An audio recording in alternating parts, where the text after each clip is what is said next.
चलिए ब्रेक के बाद हमारी खास पेशकश फाइट बैक में आपका स्वागत है। ओवल में खेले जा रहे वर्ल्ड टेस्ट चैंपियनशिप के फाइनल में टीम इंडिया ने जबरदस्त फाइट बैक किया है। अजिंक्य रहाणे और शार्दुल ठाकुर ने तीसरे दिन सेंचुरी पार्टनरशिप करके भारत को फॉलो ऑन से बचा लिया है। इन दोनों की बल्लेबाजी का ये कमाल था कि पहला सेशन भारत के नाम रहा, जहां श्रीकर भरत के रूप में एकमात्र विकेट गिरा। इस पूरी चर्चा में आज हमारे साथ जुड़ेंगे ओवल से लाइव क्रिकेट समीक्षक सुनील कालरा और विराट कोहली के कोच और द्रोणाचार्य पुरस्कार विजेता राजकुमार शर्मा और हमारे एडिटर स्पोर्ट्स मनोज जोशी जी। मनोज जोशी, सबसे पहले मैं आपके पास ही आ जाती हूँ और जरा स्कोर के बारे में एक बार बता दीजिए। अगर शुरुआती हम ऑर्डर की अगर बात करें तो जरा समझाइए कि शुरुआती ऑर्डर से जिस परफॉर्मेंस की उम्मीद थी, क्या वो परफॉर्मेंस मैदान में आज नजर आई? देखिए, जहाँ तक भारत का सवाल है, 173 रन की जो है ऑस्ट्रेलिया को लीड मिली है। और रही बात आपके सवाल की, जी हाँ बिल्कुल, आज अच्छा फाइट बैक भारत ने किया और खासकर अजिंक्य रहाणे जिन्होंने आज बहुत प्रभावित किया अपनी शानदार बल्लेबाजी से। हमें ये नहीं भूलना चाहिए कि 2020 में उन्होंने जनवरी 2020 में केपटाउन में अपना आखिरी टेस्ट मैच खेला था। उसके बाद उन्होंने ये वापसी की और वापसी को उन्होंने बहुत ही अच्छे तरीके से अंजाम दिया। पहले उन्होंने एक शानदार जडेजा के साथ पार्टनरशिप की, फिर उसके बाद एक 100+ रन की पार्टनरशिप उन्होंने की और तकरीबन 5 रन प्रति ओवर की गति से ये पार्टनरशिप शार्दुल ठाकुर के साथ देखने को मिली। जैसे ही उनका यहाँ ऑफ स्पिनर नाथन लायन का इस्तेमाल किया गया, वहां उन्होंने उनका स्वागत चौके के साथ किया, 2 बाउंड्रीज लगाई, कवर ड्राइव उनके बहुत शानदार थे। उसके अलावा स्क्वायर बहुत अच्छा खेले, स्क्वायर बाउंड्रीज पर उनकी पकड़ बहुत ज़बरदस्त देखी गई। वहीं शार्दुल ठाकुर ने भी उनका बखूबी साथ निभाया। ओवल का मैदान वाकई उनको बहुत उनके लिए उपयोगी रहा है। पहले भी उन्होंने पिछली बार 2021 में दोनों पारियों में हाफ सेंचुरी बनाई थी, यहाँ भी उन्होंने हाफ सेंचुरी मुकम्मल की। तो जाहिर सी बात है कि भारत ने जो एक समय लग रहा था कि जो टॉप के जो 4 बल्लेबाज बहुत जल्दी सस्ते में सिमट गए थे, उसका उन्होंने बखूबी एक जवाब दिया और 100 रन की पार्टनरशिप करके भारत को संघर्ष करने लायक बनाया। बिल्कुल, संघर्ष करने लायक तो बना दिया है, वापसी करा दी है। लेकिन मेरा सवाल है कि अगर आप शुरुआती ऑर्डर की बात करेंगे, अगर आप रोहित शर्मा की बात करें, अगर आप विराट कोहली की बात करें, अगर आप शुभमन गिल की बात कर रहे हैं, तो क्या वो परफॉर्मेंस जिसकी उम्मीद उनसे की जाती है वो आप नजर आया आज मैदान में? देखिए, जो टॉप 4 बल्लेबाज हैं उन्होंने आज वाकई इस मुकाबले में भारत की ओर से निराश किया, चाहे वो विराट कोहली हो, शुभमन गिल हो, रोहित शर्मा हो, चेतेश्वर पुजारा हो।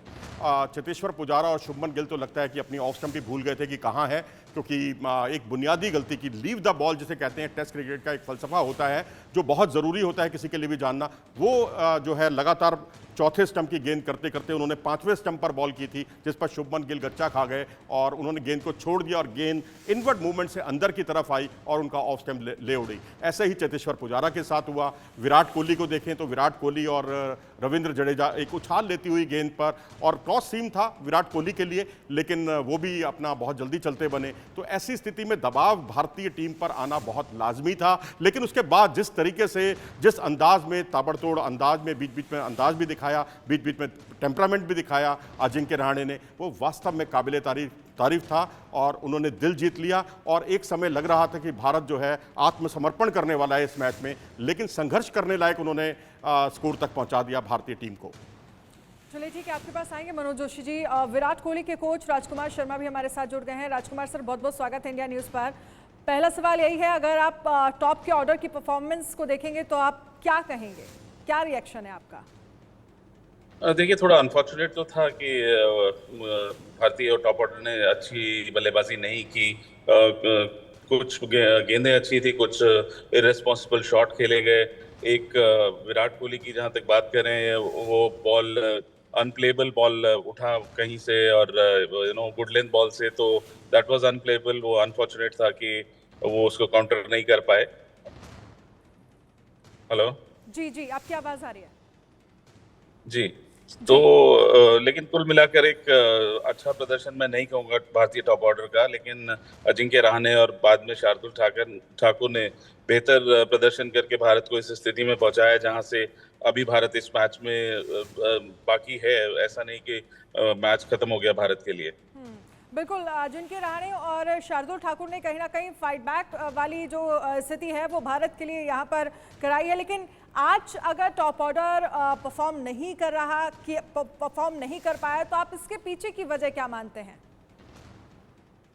देखिए, ऑस्ट्रेलिया एक बहुत शानदार बॉलिंग अटैक है। उनके पास वर्ल्ड क्लास फास्ट बॉलर्स हैं।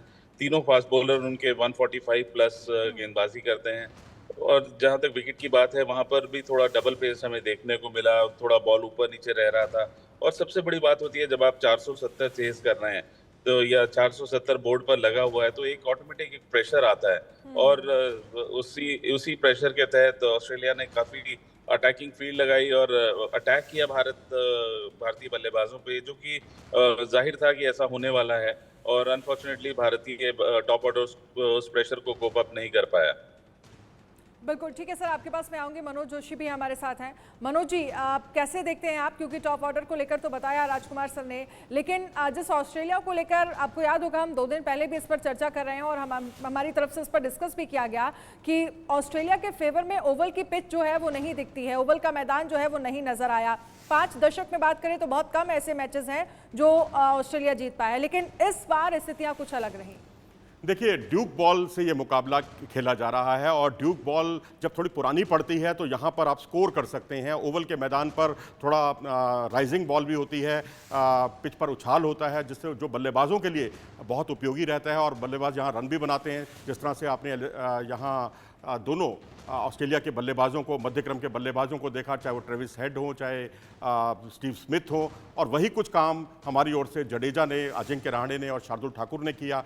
लेकिन जब गेंद नहीं होती है तो वो उसमें जो हल्का सा जो मूवमेंट होता है, चाहे वो इनवर्ड मूवमेंट हो, चाहे साइडवे मूवमेंट हो, और ये बहुत परेशान करता है। और यही कुछ आज जो जैसा कि अभी राजकुमार जी ने बताया कि बिल्कुल अनप्लेबल बॉल थी, जिस पर जो है जिन्हें हम अक्सर कहते हैं कि वो शेर हमारा जग चुका है, विराट कोहली। और विराट कोहली जिन्होंने हालिया उनका परफॉर्मेंस बहुत ही लाजवाब रहा है। हर फॉर्मेट में उन्होंने अपनी मौजूदगी का एहसास कराया है, सेंचुरीज बनाई हैं, जो सेंचुरीज का सूखा पड़ रहा था। लेकिन यहाँ पर एक अनप्लेबल बॉल पर जिसे ओवरहेड कैच किया था स्मिथ ने स्लिप की दिशा में, तो इस तरह से एक बहुत ही महत्वपूर्ण वो विकेट भारत का गिरा था। लेकिन यहाँ मैं यही कहूँगा कि जो ऑस्ट्रेलिया के गेंदबाजों की जो गेंदबाजी है, जो उनकी व्यू रचना है या जो फील्ड प्लेसमेंट है, उसके अनुकूल उन्होंने गेंदबाजी की है, जो हमारी कहीं ना कहीं लैग करती हुई दिखाई दी है। और उसके अलावा जो उन्होंने बाउंसर्स फेंकी हैं, वो बिल्कुल शरीर पर आक्रमण करते हुए, शरीर पर निशाना साधते हुए उन्होंने वो बाउंसर्स फेंकी है। लेकिन भारतीय खिलाड़ियों की बाउंसर्स आप देखेंगे, सिराज ने हेड पर, ट्रेविस हेड के खिलाफ इस बाउंसर का बहुत इस्तेमाल किया, लेकिन कई गेंदें उनकी लेग साइड से बाहर जा रही थी। तो ये कुछ एक बुनियादी चीज़ें हैं जिस पर भारतीय गेंदबाजी को भी ध्यान देने की ज़रूरत है। जी बिल्कुल, भारतीय गेंदबाजों को ध्यान देने की ज़रूरत है, आपने जिस तरह से जिक्र किया। राजकुमार सर, एक बार मैं फिर से आपके पास आना चाहूँगी और ज़रा समझना चाहेंगे कि आज के परफॉर्मेंस को देखकर आपको क्या लग रहा है, क्या ड्रॉ होने वाला है मैच, या फिर जीत जो है वो भारत के हाथ लगेगी? देखिए, मैच अभी ओपन है, यहाँ पर एडवांटेज ऑस्ट्रेलिया है। इसमें कहने में मुझे कोई वो नहीं, गिला नहीं है कहने में कि इस टाइम एडवांटेज ऑस्ट्रेलिया के पास है, क्योंकि उनके पास 173 रन की लीड है और ये बहुत बड़ी लीड है। और यहाँ से ऑस्ट्रेलिया उसको बिल्ड करना चाहेगा और मुझे लगता है कि वो उनकी कोशिश होगी कि वो 400 या 450 रन बनाकर भारत को दोबारा बैटिंग के लिए उतारें और फिर वो दोबारा से प्रेशर बनाए भारतीय बल्लेबाजों के ऊपर। तो कहीं ना कहीं फोर्थ इनिंग का विकेट भी और ज़्यादा डिटेरिएट होगा और बल्लेबाजी करना और ज़्यादा मुश्किल होगा। तो कहीं ना कहीं प्रेशर भारतीय बल्लेबाजों के ऊपर रहेगा। लेकिन फिर भी मेरा मानना है कि भारतीय टीम काफ़ी स्ट्रॉन्ग टीम है, प्रोफेशनल खिलाड़ी हैं और जज्बा है भारतीय टीम में बाउंस बैक करने का। तो भारत ज़रूर बाउंस बैक करेगा। लेकिन एक और चीज़ मैं आपसे समझना चाहूँगी, क्योंकि ऑस्ट्रेलिया की अगर हम बात करें तो बेहद शानदार परफॉर्मेंस जो है वो ऑस्ट्रेलिया की रही। क्या चीज़ें जो हैं वो ऑस्ट्रेलिया के फेवर में गई, वहाँ का वेदर, वहाँ की पिच, उसके अलावा और क्या कुछ आप देख पा रहे हैं? देखिए, यहाँ पर मैं किसी को ब्लेम नहीं करना चाहूँगा, लेकिन अगर आप देखें प्रिपरेशन की बात, तो भारतीय टीम 5 दिन पहले आईपीएल खेल के इस बड़े मैच के लिए पहुंची। वर्ल्ड टेस्ट चैंपियनशिप का फाइनल है, जिसके लिए पूरे साल आप मेहनत करते हैं कि आप फाइनल खेलेंगे और ये फाइनल जीतेंगे। लेकिन भारतीय टीम की क्या प्रिपरेशन है? 5 दिन पहले वो आईपीएल खेल रहे थे, T20 मैचेस खेल रहे थे। तो आप किस तरह एक्सपेक्ट करते हैं इन प्लेयर्स को कि वो जाते ही टेस्ट मैच के मोड में वो चेंज हो जाएंगे। वहीं आप ऑस्ट्रेलियन टीम को देखें, उनके सिर्फ दो प्लेयर, वार्नर और ग्रीन, सिर्फ दो ऐसे प्लेयर थे जो आईपीएल में देखने को मिले या वो खेल रहे थे। बाकी सभी प्लेयर इस मैच के लिए और एशेज के लिए तैयारी कर रहे थे। तो कहीं ना कहीं बेहतर प्रिपरेशन रही उनकी। इसमें कोई हमें सोचना नहीं चाहिए कि उनको बहुत अच्छे से वो लोग प्रिपेयर्ड थे। ऑस्ट्रेलिया सभी जानते हैं बहुत स्ट्रांग टीम है, स्ट्रांग हार्ड क्रिकेट वो खेलते हैं, और साथ साथ उनकी प्रिपरेशन इतनी अच्छी हो तो कहीं ना कहीं यहाँ पर सोचने की जरूरत थी भारतीय टीम के मैनेजमेंट को और बीसीसीआई को कि उन्हें भारतीय खिलाड़ियों की प्रिपरेशन पर ज़्यादा समय देना चाहिए था, और शायद आईपीएल के थोड़ा गैप रखना चाहिए था। कम से कम 1 महीने का प्रिपरेशन भारतीय प्लेयर्स के लिए होना ज़रूरी था इस मैच के लिए। मनोज जी, आपको क्या लगता है, तैयारी में कहीं ना कहीं भारतीय टीम की कमी जो है वो नजर आई? अब कोई मिरेकल हो जाए तो एक अलग बात है, क्या जीत जो है वो भारत के हाथ में आपको अभी भी नजर आ रही है? देखिए, अगर चौथी पारी का यहाँ एवरेज स्कोर देखें तो वो 156 से लेकर 170 के बीच में रहा है, जो इंडियन सब कॉन्टिनेंट की विकेट्स के बहुत करीब है, क्योंकि चौथी पारी में यहाँ रन बनना बहुत आसान नहीं है। तो ऐसे समय में, ऐसी स्थिति में भारतीय टीम प्रबंधन का जो टॉस जीतकर पहले फील्डिंग करने का जो फैसला था, जो 2015 में हमने आखिरी बार बेंगलुरु में ये फैसला लिया था महेंद्र सिंह धोनी की कप्तानी में, उसके बाद ये लम्हा आया है इतने लंबे समय के बाद। इससे ये जाहिर होता है कि हम अपने गेंदबाजों पर हमें कुछ ज्यादा ही भरोसा था। आपको रोकना चाहूंगे मनोज जी, बहुत बहुत शुक्रिया हमसे बातचीत करने के लिए। राजकुमार सर हमारे साथ जुड़े, आपका भी बहुत बहुत शुक्रिया। हमारी खास पेशकश फाइट बैक में फिलहाल इतना ही। आप बने रहिए इंडिया न्यूज के साथ। नमस्कार।